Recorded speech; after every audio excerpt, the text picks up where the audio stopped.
So, ito po yung ating bagong walay na 9 piglets. So, malalakas na silang kumain, condition, at kumpleto sa bakuna. So, winalay ko po kahapon. So, mga 1 week natin pakainin ng pre-starter. After that, atin ang pwedeng i-dispose. So, malalaki po siya. Mostly 8 kilos hanggang 10 kilos na. Ayan o, mabait. Kilala nila ako eh.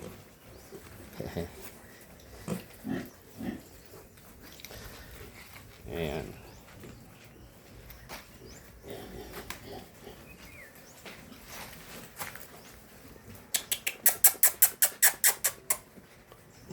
So, nakadalwa na ko lang silang bigay ng pre-starter kanina.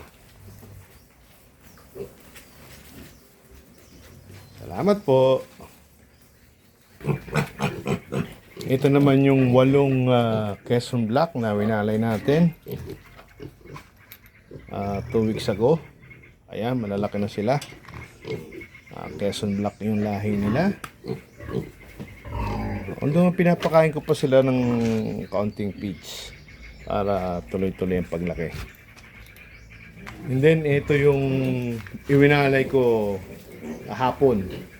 So 15 Quezon Black. So yung pong gustong bumili ng palahian, so in 2 weeks time po pwede ko na itong ilabas para siguradong lusot na. Pero ito malalaki na, malalaki ang lahi. Ayan, kawawalay lang, halos kasing laki nung nanditong 8. So meron po dito na 8 babae. Wala yung babae.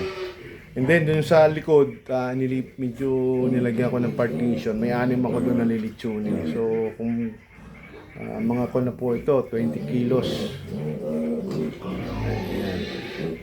So magkatabi sila. Ayan. Dito naman may available akong 5 na 40 kilos ang isa. So kung gusto ng karne, malaking big lechon, may available po tayo. Actually yung 4 is 40 kilos na. So ayan po.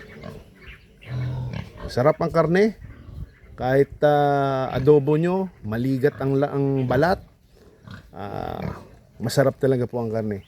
In fairness, nakatuwa. So kung walang bibili, next week magkakatay kami uli ng isa for our consumption. So kung gustong bumili ng per kilo, pwede rin.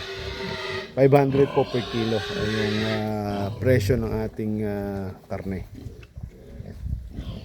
So ayan, meron siya. 5 po ito.